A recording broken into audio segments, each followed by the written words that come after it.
सो hello दोस्तों, welcome back to our channel. आप सभी को का एग्जाम है झारखंड पॉलिटेक्निक का एंट्रेंस एग्जाम। 5 जुलाई को आप लोग का पेपर है। उससे पहले मैं आपको हर हाल में बोलता हूं कि प्लेलिस्ट के जितने भी वीडियो हैं पूरे आप देख लीजिए, क्योंकि एग्ज़ाम से 4 दिन 5 दिन पहले आप नहीं देख पाओगे। मैं आपको पहले ही बताता हूँ, अगर पिछले साल के वीडियो देखना है तो पिछले साल के भी प्रैक्टिस सेट आपको प्लेलिस्ट में मिल जाएंगे, वहाँ से भी देख लीजिएगा। बाकी रोज़ अपडेट हो रहे हैं वीडियो, तो पूरे वीडियो को देखिए, अच्छे से देखिए, टेस्ट लगाइए। अच्छा, क्वेश्चन का लेवल भले ही आपका इंक्रीज हो सकता है, लेकिन जो क्वेश्चन का पैटर्न है वो चेंज नहीं होगा। जैसे मैं मैथ का क्वेश्चन अभी इसमें करा रहा हूँ, वैसे मिक्स प्रैक्टिस सेट है, आपके 25 क्वेश्चन है।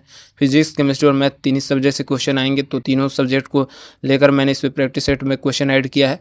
अब जैसे मैथ के क्वेश्चन की बात करें तो आपका जैसे कि ये पहला क्वेश्चन है कि यदि दो समरूप त्रिभुजों की जो भुजाओं का अनुपात है 4:9 है, 4:9 है, तो उनके क्षेत्रफल का अनुपात क्या होगा।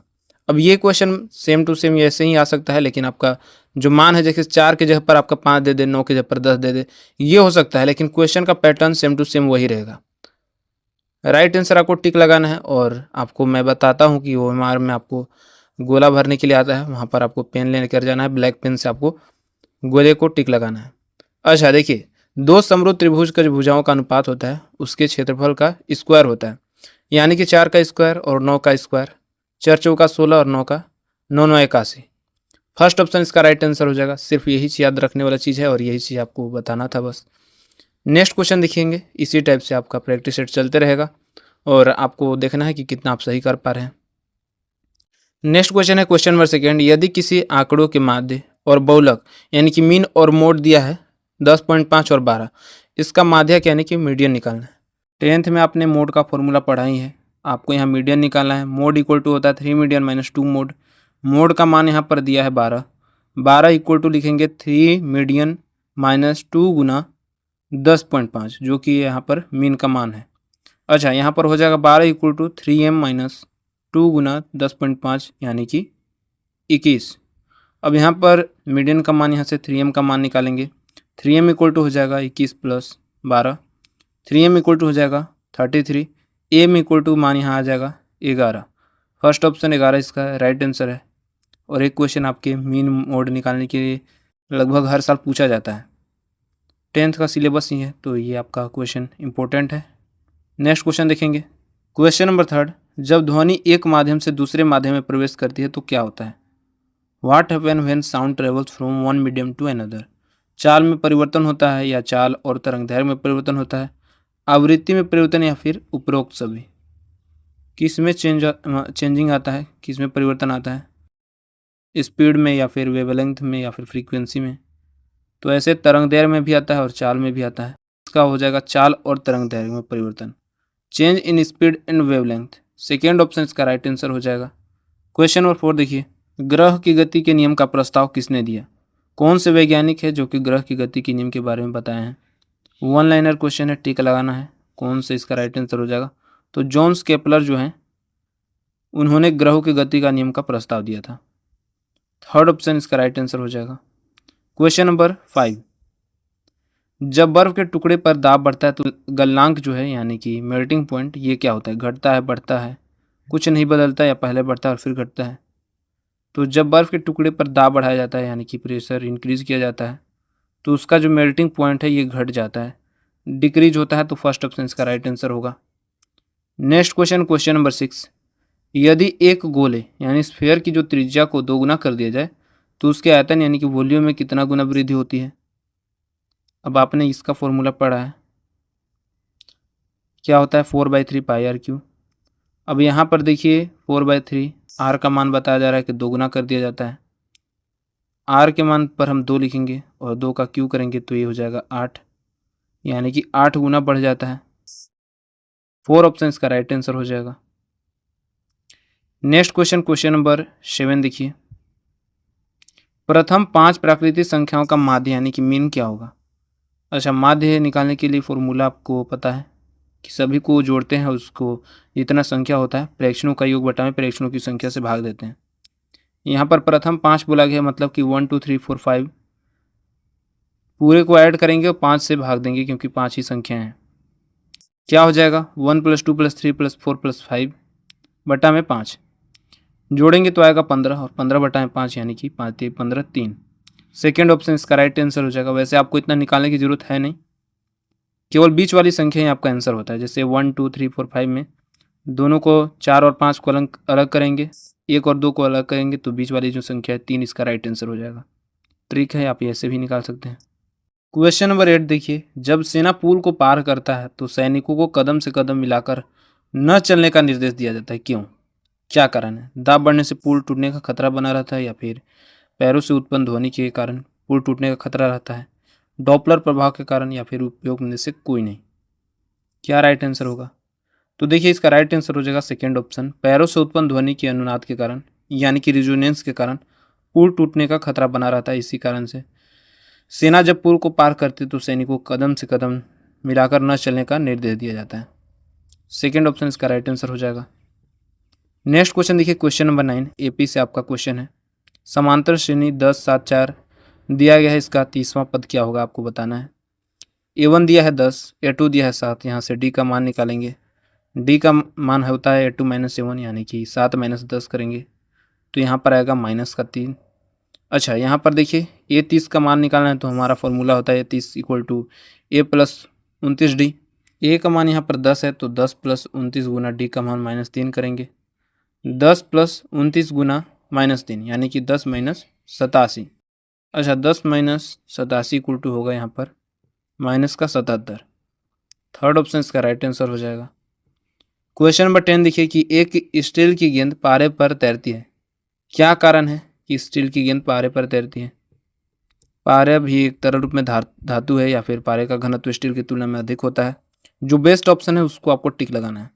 तो इसका मेन कारण है डेंसिटी, यानी कि पारे का जो घनत्व है स्टील की तुलना में अधिक होता है, और जो भी चीज़ें तैर पाती है इसी कारण से तैर पाती हैं, डेंसिटी के चलते हैं। सेकेंड ऑप्शन इसका राइट आंसर हो जाएगा। क्वेश्चन नंबर 11 देखिए कि निम्न में से कौन सी संख्या किसी घटना की प्रायिकता नहीं हो सकती? वन लाइनर क्वेश्चन है, और माइनस में जो भी प्रोबेबिलिटी आती है वो नहीं होती है, तो सेकेंड ऑप्शन इसका राइट आंसर हो जाएगा। प्रायिकता कौन नहीं है, तो इसका -1.5 नहीं हो सकता है। क्वेश्चन नंबर 12 देखिए कि यदि किसी संख्या का 20% भाग 40 है तो वो संख्या क्या होगी? अच्छा, हमको निकालना है x का मान, तो किसी संख्या को हम x मानेंगे, और बोला है कि किसी संख्या का 20% यानी का x का 20%, तो हम लिखेंगे 20% यानी x गुना 20/100। ये क्या है, तो 40 है, यानी कि x गुना 20/100 का मान दिया है 40। अच्छा, यहाँ से 20 से 100 काटेंगे तो 20 × 25 100 आ जाएगा। x बटा में 1/5 यानी कि x बटा में 5 = 40। x बटा में 5 = 40 यानी कि ये इधर गुना होगा, तो 40 × 5 यानी कि 200। सेकेंड ऑप्शन इसका राइट आंसर हो जाएगा। क्वेश्चन नंबर 13 देखिए कि एक लिफ्ट में एक व्यक्ति का जो वास्तविक भार स्पष्ट भार के बराबर होता है, कब बराबर होता है? लिफ्ट ऊपर की ओर तेज हो रही हो, लिफ्ट नीचे की ओर तेज हो रही, या फिर लिफ्ट एक समान गति में है? तो इसका राइट आंसर हो जाएगा थर्ड ऑप्शन, जब लिफ्ट जो है एक समान यूनिफॉर्म स्पीड में होती है, एक समान गति में होती है, तो वास्तविक भार जो होता है स्पष्ट भार के बराबर होता है। थर्ड ऑप्शन राइट आंसर हो जाएगा। क्वेश्चन नंबर 14 देखिए, बिंदु -3 और 4 किस चतुर्थांश में स्थित होते हैं? कौन से क्वाड्रेंट में होते हैं? First quadrant, second, third, fourth, कौन से क्वाड्रेंट में होते हैं? और ये आप जानते ही, आपने 10th में पढ़ा है। पहले अगर माइनस और बाद में प्लस है तो ये आपका सेकेंड क्वाड्रेंट होता है, और यहाँ पे भी ऐसा ही है। ये पहला आपका x का मान यहाँ पर माइनस में है और y का मान प्लस में है, तो सेकेंड क्वाड्रेंट यानी कि सेकेंड ऑप्शन इसका राइट आंसर होगा। चलिए क्वेश्चन नंबर 15 देखिए कि यदि किसी संख्या के वर्ग में से 20 घटाया जाए तो परिणाम 61 आता है, वह संख्या क्या होगा? फिर से हमको x मान लेना है। मान लीजिए संख्या x है, तो बोला है कि किसी संख्या के वर्ग यानी कि x² में से 20 घटाया जाता है, यानी कि x² - 20, तो आता है 61, यानी कि x² - 20 = 61। अब यहाँ से x का मान निकालेंगे तो x² हो जाएगा 61, माइनस प्लस में आएगा तो 61 + 20, x² हो जाएगा 61 + 20 = 81। अब ये किसका स्क्वायर है? x² = 81, ये तो 9 का स्क्वायर है, तो राइट आंसर इसका थर्ड ऑप्शन हो जाएगा। क्वेश्चन नंबर 16, यह किस वैज्ञानिक ने प्रस्तावित किया कि परमाणु धन आवेशित गोले का बना है और इलेक्ट्रॉन उसमें फंसे होते हैं? रदरफोर्ड, थॉमसन, डाल्टन या फिर नील्स बोर ने? कौन से वैज्ञानिक ने ये बताया था? जे थॉमसन ने बताया था, जिन्होंने इलेक्ट्रॉन की खोज की थी। थर्ड ऑप्शन इसका राइट आंसर हो जाएगा। जो एटम होते हैं एक आवेशित गोले के अंदर, जैसे तरबूज में बीज होते हैं उस टाइप से धसे होते हैं। क्वेश्चन नंबर 17 देखिए कि प्रकाश के अपवर्तन के कितने नियम हैं? 1 2 3 4। तो प्रकाश के 2 नियम हैं अपवर्तन के। सेकेंड ऑप्शन इसका राइट आंसर हो जाएगा। ये दोनों नियम आपने पहले पढ़ा ही है। पहला नियम में होता है कि आपतित किरण जो अपवर्तित किरण है और उसके बीच जो खींचा गया अभिलंब है, तीनों एक ही समतल में होते हैं। दूसरा नियम जिसे स्नेल का नियम भी कहा जाता है, इसमें होता है कि आपतन कोण की जो ज्या होती है या अपवर्तन कोण की ज्या का अनुपात एक कांस्टेंट होता है, और साइन आई बटा में साइन आर, ये आपका स्नेल का भी नियम है। क्वेश्चन नंबर 18 है कि परमाणु क्रमांक यानी कि एटॉमिक नंबर ये किसके इक्वल होता है, किसके बराबर होता है? तो ये इलेक्ट्रॉन की संख्या के बराबर होता है, number of electrons. Second option इसका राइट आंसर हो जाएगा। क्वेश्चन नंबर 19, एक इलेक्ट्रॉन का जो द्रव्यमान है ये कितना होता है? याद रखना है ये होता है 9.1 गुना 10⁻³ kg। फर्स्ट ऑप्शन इसका राइट आंसर हो जाएगा। नेक्स्ट चलिए क्वेश्चन देखिए। क्वेश्चन नंबर 20, किसी आवर्त में परमाणु क्रमांक में वृद्धि होने पर क्या होता है? What happen when atomic number increase in a period? बताइए। आवर्त में परमाणु क्रमांक में वृद्धि जब होती है तो उसमें क्या होता है? तो जब परमाणु क्रमांक में वृद्धि होती है तो धात्विक गुण यानी कि जो मेटेलिक प्रॉपर्टीज है इसमें कमी आती है। थर्ड ऑप्शन इसका राइट आंसर हो जाएगा। क्वेश्चन नंबर 21 देखिए कि किस प्रक्रिया में इलेक्ट्रॉन में वृद्धि होती है? जब अपघटन होता है, अपचयन होता है, ऑक्सीकरण होता है या फिर संशोधन होता है? किस प्रक्रिया में इलेक्ट्रॉन में वृद्धि होती है, इंक्रीज होती है इलेक्ट्रॉन्स? ये कब होता है? तो जब रिडक्शन होता है, अपचयन होता है, तो इलेक्ट्रॉन में वृद्धि होती है। सेकेंड ऑप्शन राइट आंसर हो जाएगा। क्वेश्चन नंबर 22 देखिए, परमाणु का सिद्धांत किसने दिया? एटम से सारे क्वेश्चन आपको करते चल रहे हैं और यहाँ से क्वेश्चन आपके आते ही आते हैं। जॉन डाल्टन ने परमाणु सिद्धांत दिया था, तो सेकेंड ऑप्शन राइट आंसर हो जाएगा। क्वेश्चन नंबर 23 की सोडियम बाइकार्बोनेट का रासायनिक नाम क्या है? और कई बार पूछा गया क्वेश्चन है, तो बेकिंग सोडा इसका थर्ड ऑप्शन राइट आंसर हो जाएगा। सोडियम बाइकार्बोनेट का ये कॉमन नेम है। क्वेश्चन नंबर 24, परमाणु की कक्षा में इलेक्ट्रॉन निम्नलिखित में से किस बल के कारण रहते हैं? ये भी उतना ही इंपॉर्टेंट है। कूलॉम बल के कारण होता है, कूलॉम फोर्स के कारण। थर्ड ऑप्शन राइट आंसर हो जाएगा।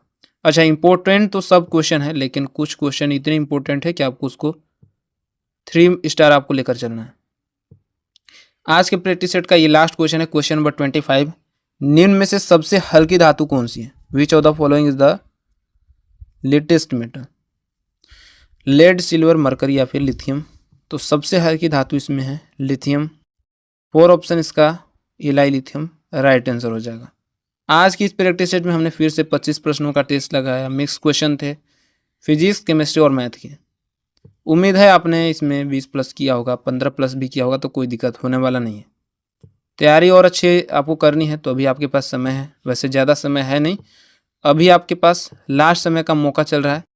आप PDF बाय करके आसानी से पढ़ सकते हो। अगर आपने अभी तक कुछ भी नहीं पढ़ा तो पूरे सिलेबस को एक जगह करके हमने PDF बना लिया है और उस PDF को पढ़ के आसानी से एंट्रेंस क्वालिफाई कर लोगे, ये मैं गारंटी के साथ कह सकता हूँ। आपका बस पढ़ना काम है, केवल PDF लेने से नहीं होगा। PDF आप पढ़ सकते हो, अभी आपके पास समय है। लेने के लिए आपको कैसे लेना है, तो व्हाट्सएप का लिंक जो है डिस्क्रिप्शन में दिया गया है। इस यूट्यूब चैनल के देखोगे तो वहाँ पर लिंक मिलेगा, या फिर कमेंट में भी आप देख लो, वहाँ पर भी आपको कमेंट में दिया जाएगा लिंक इसका। वहाँ से आपको रिडायरेक्ट किया जाएगा आपको व्हाट्सएप पे। व्हाट्सएप पर आपको मैसेज करना है, 89 रुपीज़ का पेमेंट करना है, आपको ये PDF मिल जाएगा। पढ़िए आराम से, दोनों आपको भाषा में मिलेगा, दोनों लैंग्वेज में, जैसे एग्ज़ाम में पूछा जाता है सेम उसी टाइप से। बहुत ही अच्छा PDF है। आपको रिव्यू दिखाया जाएगा, वहाँ पर बहुत सारे कैंडिडेट ने रिव्यू भी दिया है कैसा PDF उसके बारे में। 2 प्रकार का PDF मिलेगा आपको, जैसे पढ़ना वैसे पढ़ सकते हो। बाकी किसी भी प्रकार का क्वेरी होता है तो आप कमेंट कीजिए, मैं अगले वीडियो में आपको समझाने की कोशिश करूँगा। फिर से मिलेंगे इसी प्रकार से नेक्स्ट वीडियो में मिक्स प्रैक्टिस सेट के साथ। अभी के लिए बस इतना ही, धन्यवाद।